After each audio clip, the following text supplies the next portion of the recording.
Mais pour beaucoup de personnes, c'est difficile.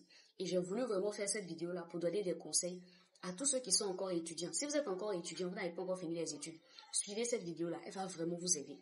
Et si vous êtes en train de finir vos études, vous allez bientôt terminer l'université. Écoutez aussi. Et si vous avez déjà fini l'université et que vous avez du mal à trouver du travail, écoutez aussi, ça va vraiment vous faire du bien. Il y a exactement 3 ans de cela, j'ai terminé mes études de droit. D'accord? J'ai fait les études de droit jusqu'au master. J'ai soutenu. Et quand j'ai fini mon master et que je suis sortie de l'université, j'ai commencé à chercher du travail comme tout étudiant. D'accord? On finit nos études, on veut chercher du travail, on veut commencer à gagner beaucoup d'argent. Et surtout à l'université, on nous dit continuez, quand vous allez avoir le master, la vie sera mieux, vous allez commencer à gagner de l'argent, vous allez commencer à devenir indépendant financièrement. J'avais toutes ces paroles dans la tête, ces belles paroles. Et je suis sortie, j'ai commencé à chercher du travail, je me suis rendu compte que, ah ouais, trouver du travail, c'est pas si facile que ça, hein. Avec tout ce qu'on nous disait là, on nous a dit pour aller jusqu'au master, il y a d'autres qui vont jusqu'au doctorat. Je me suis dit quand je sors, je vais avoir du travail en même temps, rapidement, c'est évident. Je me suis cognée à la dure réalité du terrain. Trouver du travail n'est pas si facile que ça. Surtout quand on n'a pas d'expérience. Surtout quand on n'a pas d'expérience. Donc j'ai commencé à chercher des stages et tout ça. Et j'ai obtenu un stage. Le premier stage que j'ai obtenu, j'étais payée à 50 000 francs le mois. Vous vous imaginez? J'étais loin d'imaginer qu'on allait me payer aussi bas. Je me disais peut-être minimum 100 000 ou 150 000 francs, surtout que tu as le master et tout ça. En plus, j'avais eu la mention bien. Hein. Ah, en plus. Est-ce que c'est la mention bien que j'ai eue? Ouais, je crois que c'est la mention. Non, j'ai eu la mention très bien en plus. J'avais eu la mention très bien. Mais malheureusement, c'était 50 000 francs par mois. Et puis après, j'ai eu encore un autre stage dans un autre cabinet d'avocat. Et j'ai commencé à gagner 75 000 francs dans cet autre cabinet-là. Et c'est là que j'ai compris vraiment la dure réalité que les étudiants traversent dans beaucoup de nos pays, surtout en Afrique de l'Ouest. Je me suis assise, j'ai commencé à réfléchir. C'est vrai, hein, l'expérience que je donne là, elle n'est pas commune à tout le monde. Il y a vraiment des personnes qui ont une chance ou une grâce extraordinaire, qui font que dès qu'ils sortent de l'école, ils rentrent directement dans une entreprise où ils commencent à être payés cher, ou je sais pas, mais pour la majorité, c'est très difficile de trouver du travail. Et franchement, ça a été compliqué pour moi. Jusqu'à ce que dans mon deuxième stage, je décide d'abandonner et de me lancer dans l'entrepreneuriat pour pouvoir commencer un business. Donc, au vu de cette petite expérience-là, je me suis assise et je me suis dit, waouh, franchement, vous savez, quand vous entendez que certains étudiants se suicident parfois, les gens sont dépressifs, c'est pas facile, hein. Parce que, je dis moi-même, mon parcours n'a même pas été si difficile, mais il y a des gens qui vivent plus que ça. Je suis pas en train de dire que d'autres n'ont pas la chance. D'autres, quand ils sortent de l'université, quand ils sortent, ils trouvent du travail rapidement. Alors, le premier conseil que je vais vous donner, et qui est très important, je pense que beaucoup de personnes ignorent ou n'ont même pas conscience de cela, au fait. À l'université, on nous donne des connaissances théoriques, alors que dans les entreprises, ils recherchent des compétences pratiques. Je ne sais pas si vous voyez la différence entre les connaissances théoriques et les compétences pratiques.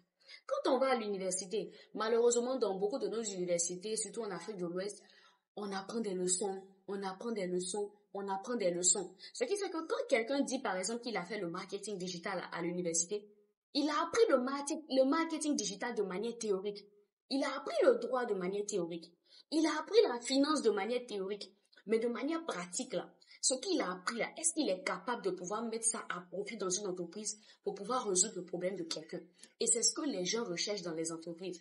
C'est pour ça que ce que je vous conseille, quand vous êtes à l'université, quand vous commencez l'université, que vous êtes en licence 1, licence 2, licence 3, je sais pas, quand il y a des vacances scolaires, prenez au moins un mois pour aller vous immerger en stage dans une entreprise. Je vous assure, ça va vous faire du bien et ça va vous mettre une différence par rapport aux autres.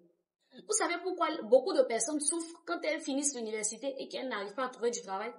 Quand tous les étudiants, généralement, qu'est-ce que les étudiants ont fait? On ne fait qu'aller à l'école de la licence jusqu'au master sans jamais faire de stage pendant 5 ans, pendant 6 ans. Il y a des personnes comme moi-même je suis dans ce cas. On a fait l'université pendant 5 ans, de la licence jusqu'au master, on n'a jamais fait de stage. On n'a jamais eu de compétences pratiques. On est allé à l'école, on dit passe en classe supérieure, va.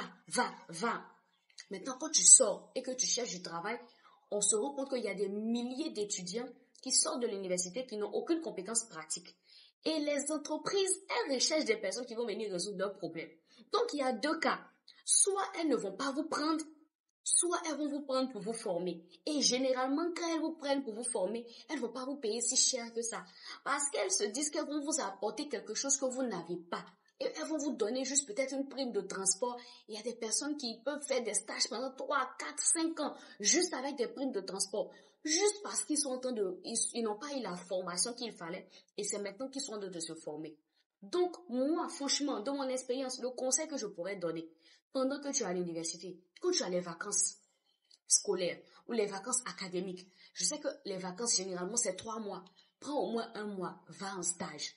Si en licence 1, pendant les vacances de la licence 1, tu as fait un stage d'1 mois. Pendant les vacances de la licence 2, tu as fait un stage de 2 mois. Pendant les vacances de la licence 3, tu as fait un stage de 3 mois. Pendant les vacances de master, tu as fait un autre stage. Pendant les vacances de master 2, avec déjà 5 stages dans plusieurs entreprises, quand tu sors de l'université, tu as quelque chose que les autres n'ont pas.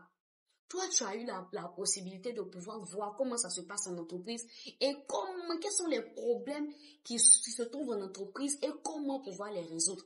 Et quand vous allez faire des stages là, n'allez pas juste pour vous asseoir et pour dire, écoute, je vais regarder. Non, allez-y pour vous dire, ok, les 1 mois là, il faut que je ressorte de ce stage là en sachant faire le maximum de choses. De telle sorte que quand vous sortez de l'université là, vous avez en même temps le bagage théorique et le bagage pratique. Franchement, ça c'est le conseil que je veux donner à tous ceux qui sont étudiants. Ça va vous éviter beaucoup de choses. Si j'avais pris le temps ou si je savais peut-être ce qui m'attendait, je pense que j'allais faire plus de stages pendant que j'étais à l'université. Mais je suis comme la majorité des étudiants aujourd'hui. On nous dit va à l'école, passe en classe supérieure, soit premier, soit premier, soit premier. Excusez-moi, arrivé en entreprise, si tu es premier et que tu n'es pas capable de résoudre les problèmes des gens, on s'en fout de ton rang de premier à l'école. On s'en fout de tes 17 de moyenne. Il y a des gens qui sont en entreprise, qui gagnent énormément, qui n'ont jamais été premiers de classe. Mais ils savent résoudre les problèmes. Et c'est de ça dont les gens ont besoin dans ce monde. C'est de ça dont les entreprises ont besoin. Quelqu'un qui va venir résoudre leurs problèmes. Pas quelqu'un qui sait réciter le leçon. C'est difficile, mais c'est la réalité.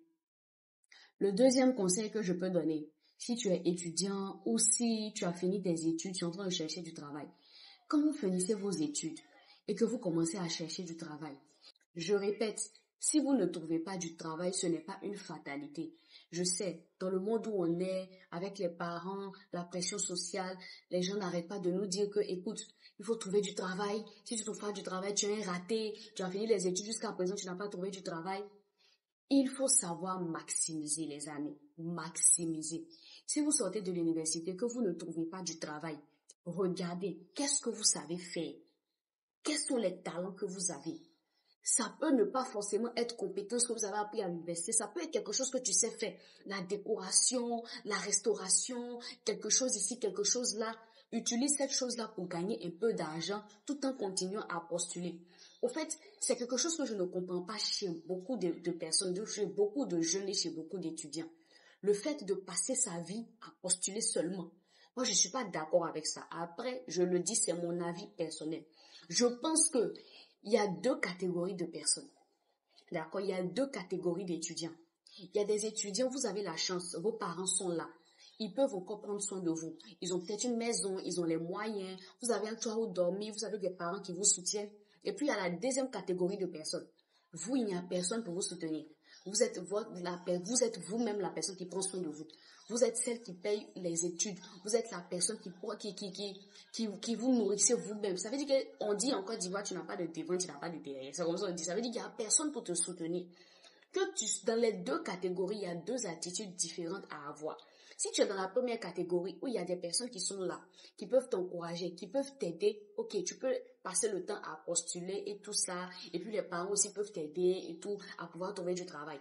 Mais si tu es dans la deuxième catégorie de personnes, où tu sais qu'il n'y a personne pour te soutenir, c'est compliqué, c'est toi-même qui dois te nourrir, c'est toi-même qui dois te loger. Ne passe pas pendant 1 an ta vie à postuler et dis seulement que, ok, comme je postule, je n'ai rien là, je vais attendre. Arrivé un moment, tu vas commencer à vivre une autre galère qui risque de te mettre dans une dépression. Pendant que tu es en train de postuler là, fais quelque chose à côté qui peut ne même pas avoir un rapport avec ce que tu as appris à l'école. Ça peut être un talent, quelque chose que tu as. Au fait, Dieu nous a tous créés avec des talents. Dieu nous a tous créés avec des talents. Je le répète, Dieu nous a tous créés avec des talents. Regarde, qu'est-ce que tu peux faire à côté qui va te permettre d'avoir un peu d'argent tout en continuant à postuler. Je suis pas en train de dire d'arrêter de postuler. Tu continues à le faire et tu fais quelque chose d'autre à côté. D'accord? C'est pareil pour ceux qui veulent passer les concours.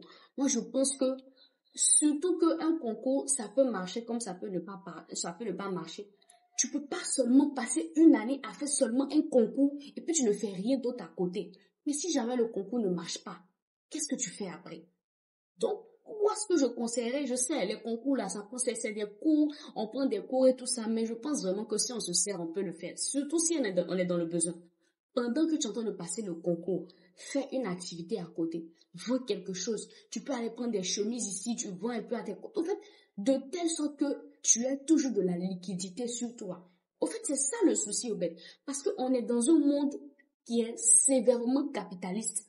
Pour manger, il faut de l'argent. Pour se vêtir, il faut de l'argent. Pour se loger, il faut de l'argent.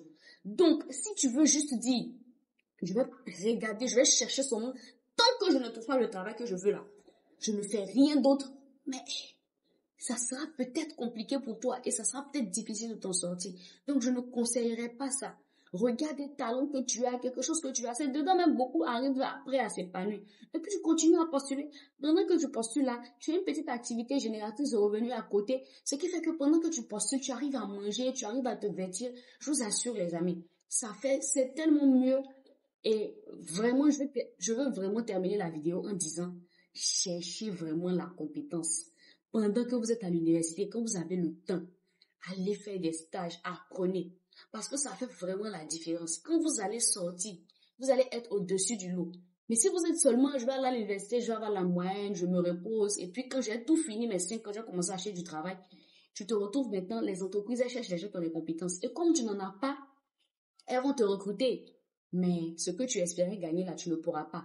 Parce que tu ne pèses pas lourd dans la balance. Abonnez-vous les amis, laissez-moi un commentaire et puis likez la vidéo.